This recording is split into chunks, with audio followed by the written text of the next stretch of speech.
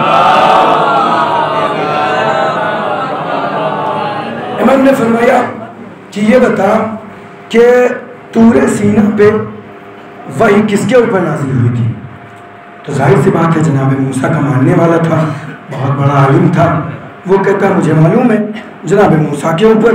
کہا اچھا جناب موسیٰ کے اوپر؟ وہ کہتا ہاں۔ اچھا یہ میں نے ایک خرابی یہاں کی دیکھی ہے کہ 12 محرم آتا ہے تو لائٹ میں جو ہے پریشانیاں شروع ہو جاتی، لیکن میں نے پچھلی بار بھی فرمایا تھا آپ لوگوں سے کہ پچھلی بار تو مجھے یاد ہے میں یہیں پہ تھا، پچھلی بار تو لائٹ بھی چلی گئی تھی، پسینے میں شرابور بور ہو کے آپ سب سن رہے تھے، میں سنا رہا تھا۔ تو یہ لائٹ، یہ پنکھا، یہ بجلی، یہ آئے یا جائے، یہ مائک چلے یا نہ چلے، آپ سنتے رہیے، میں سناتا رہوں گا، کیونکہ یہ ان کا بیان ہے کہ جن کے بیان کو نہ کسی موسم نے روکا، نہ کسی منظر نے روکا، نہ کسی لائٹ نے روکا۔ یہ عشق حسین، یہ امام حسین علیہ السلام کے فضائل اور مصائب، مولائے کائنات کے فضائل اور مصائب، یعنی 14 معصومین کے اور انبیاء علیہ السلام کے فضائل و مصائب نہ کسی موسم کے محتاج ہیں، نہ کسی لائٹ کے محتاج ہیں، نہ کسی پنکھے کے محتاج ہیں، نہ کسی مائک کے محتاج ہیں، اور نہ کسی ہم جیسے کمظرف ذاکر کے محتاج ہیں۔ ہم جیسے کمظرف ذاکر یہ نہ سمجھنے لگے منبر پہ آنے کے بعد کہ بس ہم ممبر پہ آ گئے تو ہم چاہیں گے جو چاہیں گے پڑھ دیں گے۔ اسی لیے میں ممبر پہ آنے کے بعد بہت ڈرتا ہوں۔ اس سے پہلے میں نے آپ کو ایک روایت سنائی تھی کہ سرکار ختمی مرتبہ چوتھے آسمان پہ جب پہنچے تھے نا تو انہوں نے کیا دیکھا؟ ایک ٹوٹا پھوٹا ممبر پڑا تھا۔ سرکار ختمی مرتبہ نے جبرائیل امی سے پوچھا، اے جبرائیل یہ بتاؤ یہ ممبر کس کا ہے؟ تو ایک مرتبہ جبرائیل امی کہتے ہیں، فرماتے ہیں کیا سرکار ختمی مرتبہ یہ وہ ممبر ہے کہ جس پہ ابلیس آتا تھا، بیٹھتا تھا، فرشتوں کو واضح نصیحت کرتا تھا۔ تو بہت ڈر لگتا ہے اس ممبر سے، کیونکہ یہ ممبر اسی وقت تک آپ کو سلامت رکھے گا، آپ کی عزت برقرار رکھے گا جب تک آپ اس ممبر کی حیثیت کو پہچانتے رہیں گے۔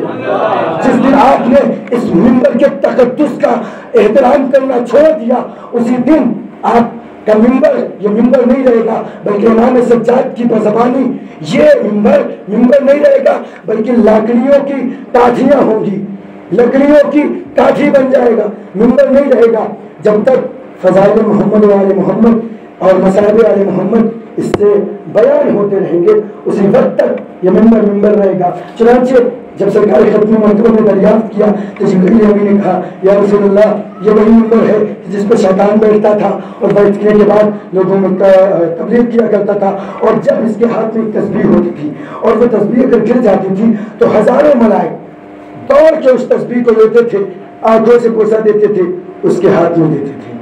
شیطان مردود تو اس وقت شیطان بنا ہے جب اس نے پروردگار عالم کے سامنے جو حکم دیا تھا پروردگار نے جناب آدم کو سجدہ کرنے کا، سجدہ نہیں کیا، تب سے وہ مردود بارگاہ رب العزت ہوا ہے۔ میں اس سے پہلے وہ بہت بلند مقام پہ تھا، تو اسی لیے چاہے جتنا بلند مقام مل جائے، چاہے جتنا بڑا ممبر مل جائے، ہم لوگوں کو بہت ڈر لگتا ہے، خاص کر ہم جیسے چھوٹے بھیا مولویوں کو بہت ہی ڈر لگتا ہے کہ کب میری زبان سے کون سا ایسا الفاظ نکل جائے کہ جس سے گستاخی ہو جائے۔ اسی لیے میں کبھی کبھی ممبر سے نہیں بھی تو جا کے امام بارگاہ میں شہزادی سے معافی مانگ لیتا ہوں، کیونکہ کم علم ہے ہمارے پاس، اتنا علم نہیں ہے۔ اگر کبھی کوئی گستاخی ہو جائے تو شہزادی سے معافی مانگ لیتے ہیں، اور یقیناً شہزادی معاف بھی کر دیتی ہیں، کیونکہ ہمارے پاس اتنا علم نہیں ہے۔ چنانچہ ایک مرتبہ مولا علیہ السلام نے سوال کیا کہ یہ بتاؤ کہ تمہاری آیت میں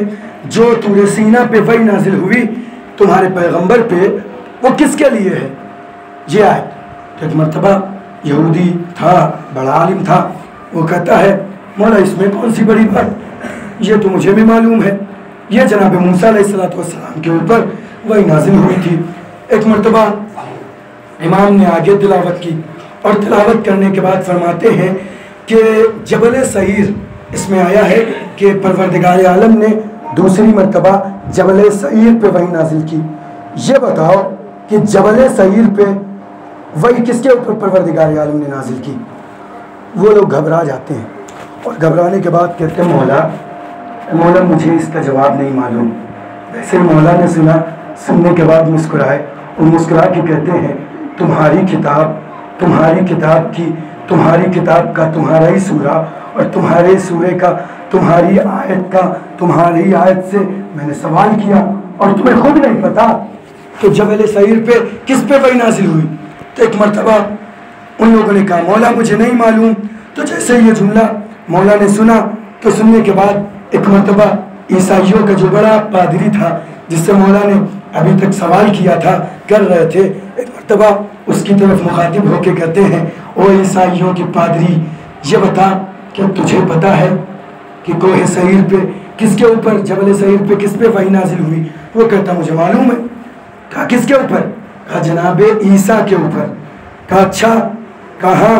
جناب عیسیٰ کے اوپر پوری امت میری جانتی ہے کیونکہ یہ بات میری کتاب میں موجود ہے، میری جو پاک و پاکیزہ آسمانی کتاب ہے اس سے میں ثابت کر سکتا ہوں۔ امام نے جیسے ہی سنا، سننے کے بعد کہتا او یہودی، تم یہ کہتے ہو کہ میں جناب عیسیٰ کو اس لیے نہیں مانتا کہ انہوں نے معجزات نہیں دکھائے، انہوں نے معجزات ہمارے سامنے نہیں دکھائے، ہمارے سامنے سرکار ختمی مرتبت کے معجزات نہیں دکھائے۔ جب یہ سنا نا تو ایک مرتبہ سرکار ختمی مرتبت، جیسے ہی سرکار ختمی مرتبت کے بارے میں سنا کہ انہوں نے معجزات نہیں دکھائے تو ایک مرتبہ امام علیہ السلام نے سوال کیا اچھا یہ تم کو معلوم ہو گیا؟ کہاں؟ مجھے اب ثابت ہو گیا یہ کہ میری کتاب میں جناب عیسیٰ علیہ السلام کا ذکر ہے، اب میں ان کو نبی مانوں گا۔ پھر امام نے کہا اچھا یہ بتاؤ کہ اس کے بعد جو آخری دو آیتیں ہیں اس میں ارشاد یہ ہوا ہے، اس کا مفہوم یہ ہے کہ جبل فاران میں نے اپنے آخری پیغمبر پہ وحی نازل کی، یہ بتاؤ کہ جبل فاران کسے کہتے ہیں؟ تو بہت سے لوگوں نے کہا کہ مکے کی جو پہاڑی ہے اس کے اگلے حصے کا جو نشان ہے اس کو جبل فاران کہتے ہیں۔ جیسے ہی امام نے یہ جملہ سنا، سننے کے بعد انہی یہودیوں سے فرمایا او یہودیوں یہ بتاؤ کہ جبل فاران میں وہی جبل کہ جس کے بارے میں تم لوگ یہ کہتے ہو کہ مکے کی اگلی وادی کو جبل فاران کہتے ہیں، اسی میں ایک غار ہے جس کو غار ہرا کہتے ہیں۔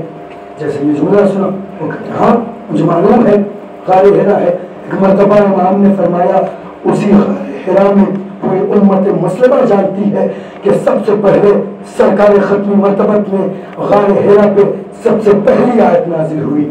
امام نے جیسے یہ جملہ ارشاد فرمایا، ایک مرتبہ وہ یہودی کہتا ہے اے مولا میں نے مان لیا کہ جناب عیسیٰ بھی احترام کے لائق ہیں، جناب محمد مصطفیٰ بھی احترام کے لائق ہیں۔ پھر مولا نے پوچھا اچھا تم کیوں احترام نہیں کرتے ان کا؟ وہ کہتا کیونکہ میں نے اپنی آنکھوں سے ان کے معجزات نہیں دیکھے۔ کیا میں نے سنا تھا کہ جناب موسیٰ کا بس ایک یہ معجزہ تھا کہ جناب موسیٰ اپنی جیب میں ہاتھ ڈالتے تھے، نکالتے تھے، جگہ بیضا ہو جاتا تھا۔ دوسرا معجزہ اپنے عصے کو زمین پہ ڈالتے تھے، اژدہا ہو جاتا تھا۔ کہاں؟ اور اس کے علاوہ امام کہتے ہیں کہ اگر اس کے علاوہ کوئی معجزہ تم کو پتا ہو تو مجھے بھی بتا دو، میرے علم میں بھی اضافہ ہو جائے۔ تو امام نے جیسے یہ جملہ آپ کے ساتھ فرمایا، وہ کہتے ہیں نہیں مولا اس کے سوا تو مجھے بھی کوئی معجزہ نہیں معلوم۔ تو ایک مرتبہ امام کہتے ہیں کہ یہ جناب موسیٰ، جو جناب موسیٰ جن کے تم نہیں مانتے، یہی جناب موسیٰ ہیں کہ جو ایک مرتبہ مردے کو ٹھوکر مارتے ہیں تو اٹھ بیٹھتا ہے اور زندہ ہو جاتا ہے. تب تم نہیں مانتے سرکار ختم مرتبہ کی تو وہ عظمت ہے کہ ان کے لیے درخت تھا کہ جس درخت کے نیچے یہ آرام فرماتے تھے. اگر اس درخت میں ختم ہو جاتی تھی ہریالی، اگر اس درخت میں کچھ بھی سبز و شادہ بھی نہیں رہتی تھی، اگر اس درخت کے نیچے سرکار ختم مرتبہ جاتے تھے تو سبز و شاداب ہو جایا کرتا تھا. سرکار ختم مرتبہ کے تو لاتعداد معجزات ہیں. جیسے اس نے جملہ سننے کے بعد امام نے کہا اچھا یہی بات ہے نا کہ تم جناب موسیٰ کو اس لیے مانتے ہو کہ ان کے معجزات تم نے اپنے عالموں سے سنے ہیں، لیکن جناب عیسیٰ کے معجزات کو تم نہیں مانتے، سرکار ختم مرتبہ کے معجزات نہیں مانتے. چلو ایسا ہے کہ تم یہ بتاؤ کہ میں تمہیں وہ معجزات دکھا دوں گا جو تم کہو گے. اب جیسے لوگوں نے سنا، چونکہ امام علیہ السلام نے ان کی ہی کتاب سے، توریت سے، انہی کی کتاب سے ثابت کر دیا تھا کہ جناب عیسیٰ کا تذکرہ توریت میں ہے، سرکار ختم مرتبہ کا تذکرہ توریت میں ہے. تو ایک مرتبہ وہ لوگ کہتے مولا مجھے یقین ہو گیا کہ آپ یقیناً آپ معجزہ دکھا سکتے ہیں، مولا ہم آپ پہ ایمان لاتے ہیں. اور فوراً وہ کہتے ہیں اشہد ان لا الہ الا اللہ واشہد ان محمد رسول اللہ واشہد ان علی حجت اللہ. ایک مرتبہ امام نے جیسے یہ جملہ سنا پھر وہ سوال کرتے ہیں مولا میں سب مان لیا، آپ یقیناً بہت بڑے عالم ہیں، آپ وارثان علم ہیں، وارثان قرآن ہیں، لیکن ایک بات مجھے بتا دیں، آخری بات ربط مسائل. امام نے کہا کہ کیا بات ہے؟ وہ کہتے مولا ذرا یہ بتائیے. وہ یہودی کہتا ہے مولا آپ کو یہ سب معلوم کیسے ہوا؟ آپ کے پاس اتنے معجزات کیسے آئے؟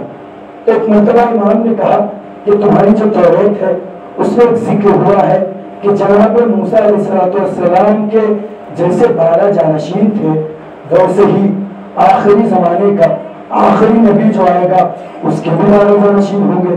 وہ کہتا ہاں مولا نہیں تو یہ پڑھا ہوا ہے، آپ نے حق کہا، یہ بات توریت میں ہے.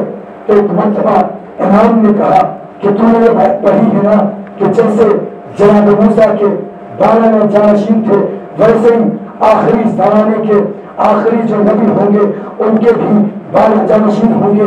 امام فرماتے ہیں کہ جو آخری زمانے کا آخری نبی ہے نا اس کا 8واں جانشین میں ہی ہوں. جیسے یہ رسول اللہ سنتا ہے، سننے کے بعد ایک مرتبہ مسکراتا ہے اور مسکرا کے کہتا ہے جبھی مولا میں سوچ رہا تھا کہ آپ کو یہ سب کیسے معلوم، آپ حقیقت میں وارثان قرآن بھی ہیں، حافظان قرآن بھی ہیں اور محافظان قرآن بھی ہیں. صلوات بھیجے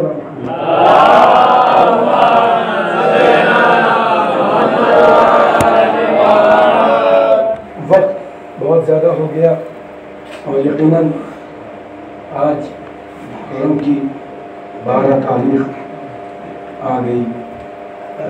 کربلا میں امام مولا مظلوم کربلا کی شہادت کے بعد تماچے لگ رہے ہیں جناب سکینہ کو. تو جناب سکینہ کبھی دریا کا رخ کر کے اپنے چچا عباس کو بلاتی ہے اور پکارتی ہے یہ چچا آپ کی سکینہ پانی نہیں مانگے گی لیکن یہ چچا تماچوں سے بچا لیں. ایک کتاب ہے سونامے آل محمد، اس میں مولانا علامہ محمد اشتہاردی ایک مصائب کا بند لکھتے ہیں. اس میں فقرات کچھ مصائب کے جناب سکینہ کے لیے لکھتے ہیں کہ جناب سکینہ جب یتیم ہو گئی نا تو ایک مرتبہ امام کی شہادت کے بعد ایک مرتبہ تمام ظالم خیمے کی طرف آپ سنا ہے نا مصائب. آپ نے یہ تو سنا ہوگا کہ سکینہ کے کانوں سے گوشوارے چھین لیے گئے، اتار لیے گئے، کھینچ لیے گئے. لیکن یہ روایت جب میں نے دیکھی نا تو خدا کی قسم میرا دل تڑپنے لگا.